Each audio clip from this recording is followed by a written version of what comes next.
Hello বন্ধুরা, Mala's gardening হ্যাভেনে আপনাদের সকলকে অনেক অনেক স্বাগত। আশা করি আপনারা সবাই অনেক ভালো আছেন। আমিও অনেক ভালো আছি, সাথে বাগানের নিত্য কাজে ব্যস্ত আছি। বন্ধুরা, এখন ছাদে আসার পরে সবার আগেই নজর কেড়ে নিচ্ছে এই অ্যাডেনিয়ামের গাছটা। গাছ ভরে কত সুন্দর ফুল এসেছে দেখুন। তো এই গাছটার পরিচর্যা, কাটিং আর হার্ড প্রুনিং আপনাদের সঙ্গে আগেই ভিডিওতে শেয়ার করেছি। তো আজকে আর এই গাছের বিষয়ে কথা বলবো না। আজকে মূলত এই লাউ গাছকে খাবার দেব। লাউ গাছে দেখুন প্রচুর পরিমাণে লাউ ধরেছে, আর লাউ শাকেরও গ্রোথ ভালোই রয়েছে। ফ্ল্যাট বেডে যে লাউয়ের গাছটা রয়েছে সেই গাছটা তো দেখুন কি হারে লম্বা হয়েছে। এর আগেও আমি এই গাছটা থেকে বেশ খানিকটা শাক হারভেস্ট করেছি, আর এই গাছে কিছুটা পোকার আক্রমণ হওয়াও শুরু করেছে। তো তার জন্য আমি কিভাবে এই গাছের পরিচর্যা করছি সেই সম্পূর্ণটাই আজকের ভিডিওতে আমি আপনাদের সাথে শেয়ার করব। কালকের ভিডিওতে আমি আপনাদেরকে দেখিয়েছিলাম যে এই গাছের যে লাউ ধরেছে, তো সেই লাউয়ের মধ্যে দুটো স্ত্রী ফুল আর একটা পুরুষ ফুল হয়েছিল। তো পুরুষ ফুলটা দিয়ে স্ত্রী ফুলগুলোকে কালকে রাত্রে এসেই পলিনেশন করে দিয়েছিলাম।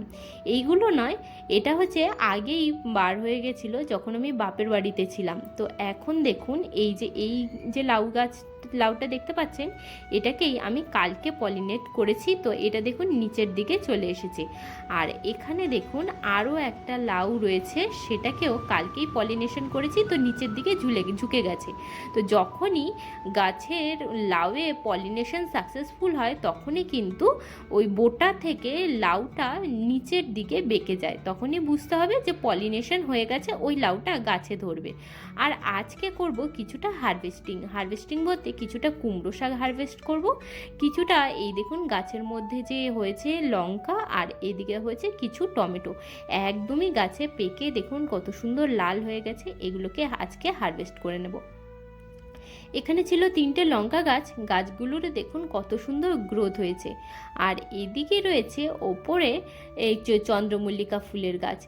এখন দেখুন পুরো কিন্তু এপ্রিল মাস আসতেই চলেছে, আর গরম এখন প্রচণ্ড, আর এখনও চন্দ্রমল্লিকা গাছের নতুন কুঁড়ি আসছে। অর্থাৎ কিছুদিনেই ওই চন্দ্রমল্লিকা ফুলগুলো ফুটবে। আর এই চন্দ্রমল্লিকা ফুলটা এই জাস্ট শুকিয়ে গেল, এটাকে কেটে ফেললাম যাতে নিচ থেকে সাইড ব্রাঞ্চগুলো বার হয়। আর এখনও দেখুন এই যে চন্দ্রমল্লিকা গাছে ভরে কুড়ি এসেছে, কিছুদিনের মধ্যে এই গাছেও ফুলে ভরে উঠবে।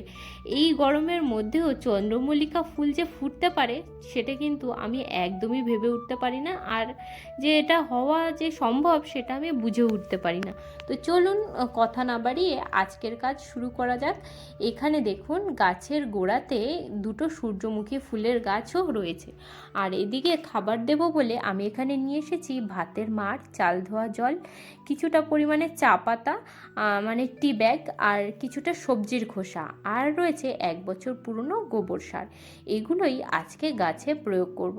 গাছে যেহেতু ফল ধরছে, এখন কিন্তু গাছে খাবার যদি আমরা না দিই তাহলে কিন্তু ফলটা সেইভাবে বাড়তে পারবে না। ফ্ল্যাট বেডে মাটিতে প্রচুর পরিমাণে সার রয়েছে, কিন্তু এই যে ছোট গামলাটার মধ্যে হয়েছে গাছটা, এখানে যদি খাবার আমরা না দিই তাহলে কিন্তু গাছ গ্রোথ করতে পারবে না। তো খাবার দেওয়ার আগেই নিচের দিকে যেগুলো পুরনো পাতা সেগুলোকে আমি ছেঁটে ফেলছি।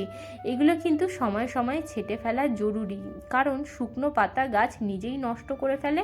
তো তার আগে যদি আমরা গাছকে এইভাবে নিচের দিকের পাতা আর ছোট ছোট যে সমস্ত শাখা পোশাখা বার হচ্ছে সেগুলোকে কেটে ফেললি তাহলে কিন্তু গাছের গ্রোথ ভালো থাকে।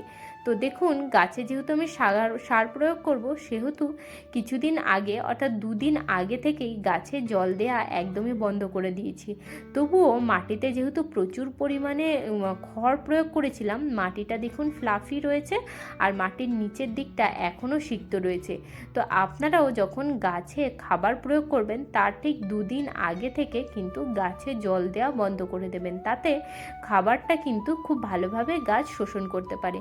আর এখানে দুটো সূর্যমুখী ফুলের গাছ হয়েছিল, তো একটা গাছকে আমি তুলে দিলাম, কারণ একদম কাছাকাছি হওয়ার কারণে নিচের দিকে একটা গাছ ছোট হয়ে যাচ্ছে আর একটা গাছ বড় হয়ে যাচ্ছে। তো ছোট গাছটাকে যদি তুলে আলাদা জায়গায় বসানো যায় তাহলে কিন্তু গাছটা ভালোভাবে গ্রোথ করতে পারবে, আর ফুলের সাইজটাও বড় হবে।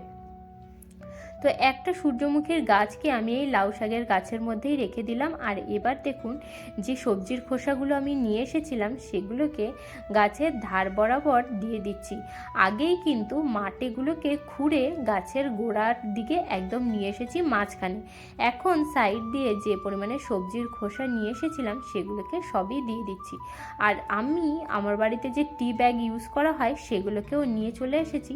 তো এই টি ব্যাগগুলোকে ডাইরেক্টলি না দিয়ে এইভাবে যদি একটুখানি ছিঁড়ে ছিঁড়ে বার করে দেওয়া যায় তাহলে কিন্তু গাছের জন্য সুবিধা হয়। আর টি ব্যাগের এই যে প্যাকেটগুলো এগুলো কিন্তু ডিকম্পোজ হয়ে যায়, তো ভয় পাওয়ার কোনো কারণ নেই। এগুলো ডাইরেক্টলি আমরা কিন্তু মাটির মধ্যে মিশিয়ে দিতে পারি। তো আপনারা যদি বাড়িতে দুধ চা বা চিনি দেওয়া চা খান তাহলে কিন্তু টি ব্যাগগুলোকে ধুয়ে ব্যবহার করবেন। আমার বাড়িতে যে চা হয় তাতে কিন্তু চিনি একদমই পড়ে না, দুধও পড়ে না, সেহেতু ডাইরেক্টলি আমি এই টি ব্যাগগুলোকে ড্রাই করে কিছুদিন জমিয়েছিলাম, তারপরে নিয়ে চলে এসে এই যে গাছের গোড়ায় দিয়ে দিলাম। এবার গাছের যে সমস্ত পাতাগুলো আমি কেটেছিলাম, যেগুলো পাতাগুলো খারাপ হয়ে গেছিলো, সেগুলোকেও আমি গাছের গোড়ায় দিয়ে দিলাম। তাহলে আস্তে আস্তে ডিকম্পোজ হবে আর গাছ খাবার পাবে। আর এবার দিয়ে দিচ্ছি প্রায় 1 বছর পুরনো গোবর সার। কিছুটা পরিমাণে গোবর সারও এই মাটিটার মধ্যে এখন মিশিয়ে দেওয়া প্রয়োজন। যখন গাছে ফল আসে তখন কিন্তু গাছের প্রচুর পরিমাণে খাবারের প্রয়োজন হয়।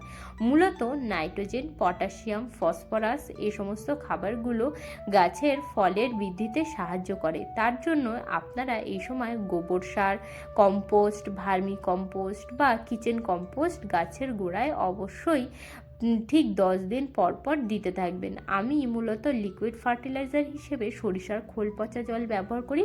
আর গাছটি লাগাবার পরে আমি এই প্রথমবার খাবার প্রয়োগ করলাম, কারণ মাঝখানে আমি বেশ কিছুদিন বাড়িতে ছিলাম না। আর এখানে দেখুন কিছুটা এই যে ভাতের মাড় আর তার সাথে চাল ধোয়া জল, এইটা কিন্তু খুবই উপকারী খাবার। এই খাবারটা কিন্তু আপনারা লাউ গাছ, কুমড়ো গাছ বা যে কোনো লতানো ধরনের গাছে রোজ প্রয়োগ করতে পারেন। এটি কিন্তু গাছের হেলথকে অনেকখানি ইমপ্রুভ করে। তো দেখুন এই যে গাছের গোড়ায় দিয়ে দিলাম চাল ডাল ধোয়া জল আর হচ্ছে ভাতের মাড় দিয়ে গাছটাতে এখনকার মতন রেডি করে রেখে দিলাম। আবার ঠিক 10 থেকে 15 দিন পরে এই গাছে খাবার দেব। আর এইভাবেই কাজটা চলতে থাকবে। আর এখানে দেখুন ওই যে সূর্যমুখী ফুলের চারাটা গাছের গোড়া থেকে তুলেছিলাম, এইখানে কিছু প্লাস্টিকের মধ্যে মাটি রেডি করে রেখেছিলাম। তো তার মধ্যেই এই সূর্যমুখী চারাটিকে বসিয়ে দিলাম, দিয়ে জল দিয়ে দিলাম। এই গরমে সূর্যমুখী ফুলের গাছ কিন্তু খুবই সুন্দর হয়। তো আপনারা বাজারে 5 টাকা কি 10 টাকাতে সূর্যমুখীর চারা পেয়ে যাবেন, নিয়ে এসে লাগাতে পারেন। আর হচ্ছে যদি আপনারা চারা না কিনতে চান তাহলে কিন্তু সূর্যমুখী ফুল গাছ আপনারা দানা থেকেও বাড়িতে লাগাতে পারেন। এই চারাটা আমার বাগানে দানা থেকেই হয়েছে। এবার চলুন লঙ্কা গাছ থেকে কিছু পরিমাণে লঙ্কা হারভেস্ট করে নিই। সমস্ত লঙ্কাগুলো সাইজে বেশ খানিকটা বড় হয়ে গেছে আর একদমই পোক্ত হয়ে গেছে। তো এই লঙ্কাগুলোকে যদি আমি এখন হারভেস্ট করে নিই তাহলে নতুন যে ফুলগুলো আসছে সেই ফুলগুলো জোর পাবে আর খুব তাড়াতাড়ি সেগুলো ফলে পরিণত হবে। এই দেখুন এই 5টা লঙ্কা আমি এই গাছ থেকে এখন হারভেস্ট করে নিলাম। কিছুদিনের মধ্যে আরও কিছু লঙ্কার গাছ রেডি হয়ে যাবে, তখন বেশ খানিকটা করে হারভেস্ট করতে পারবো। তো দেখুন লঙ্কাগুলো হারভেস্ট করা হয়ে গেল। এবার টমেটোগুলো হারভেস্ট করে নিই।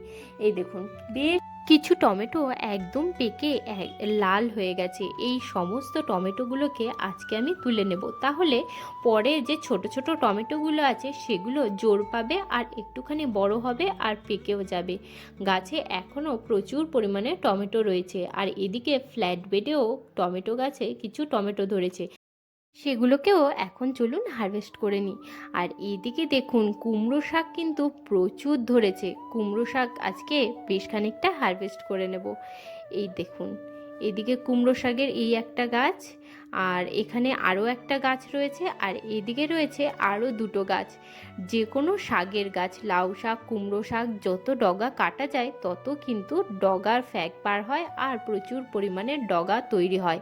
আর আজকে আমি এখান থেকে যে ডগাটা কেটে নেব সেই ডগাটার নিচের দিক থেকে আবার নতুন করে কিন্তু অনেকগুলো ব্রাঞ্চ বার হবে, আবার শাক হারভেস্ট করতে পারবো। আর এইভাবে যদি ডগাকে বাড়তে দেওয়া যায় তাহলে কিছুদিনের মধ্যেই গাছে ফুল চলে আসে, আবার ফলও ধরে। তবে আমার বাড়িতে শাক সবাই খুবই পছন্দ করে, ওই জন্য আমি কিন্তু শাক হারভেস্ট করতেই ভালোবাসি। এই দেখুন বেশ খানিকটা ডগা আমি হারভেস্ট করে নিলাম। আর এদিকে দেখুন, যেখানে অনেক পরিমাণে শাকের গাছ আর যেখানে প্রচুর পরিমাণে ঘিঞ্জি হয়, সেখানে কিন্তু পোকার উপদ্রবও খুব হয়। আর লাউ শাক আর কুমড়ো শাকে এই লাল কালো রঙের দাগের এই পোকাটা কিন্তু খুবই হয়। আর লক্ষ্য করে দেখবেন আপনাদের গাছেও হয়তো এই পোকা হয়েছে। তো যদি এই ধরনের পোকা হয়ে থাকে, তো প্রথমেই কীটনাশক দেওয়ার দরকার নেই। ঠিক সন্ধ্যার পরে এই পোকাগুলো গাছের ভিতর থেকে বেরিয়ে আসে। তো এই সময় একটা একটা পোকাকে এইভাবে ধরে বার করে নিয়ে এসে আপনারা কিন্তু মেরে ফেলতে পারেন। এইভাবেই কিন্তু একদমই কেমিক্যাল ফ্রি যে কোনো সবজি আপনারা লাগিয়ে বাড়িতে খেতে পারেন। দেখুন আমার সমস্ত সবজিগুলো হারভেস্ট করা হয়ে গেছে। বেশ খানিকটা টমেটো, লঙ্কা আর এদিকে কুমড়ো শাক আমি হারভেস্ট করে নিয়েছি। আর আজকের ভিডিওটা আমি এখানেই শেষ করছি। দেখা হচ্ছে আপনাদের সাথে আবার পরের ভিডিওতে। আপনারা সবাই ভালো থাকবেন, সুস্থ থাকবেন। আর ভিডিওটি যদি ভালো লাগে, চ্যানেলটিকে লাইক, শেয়ার, সাবস্ক্রাইব করে আমার পাশে থাকবেন। প্রত্যেক দিন নিত্য নতুন গাছ লাগাতে থাকবেন। টাটা বন্ধুরা।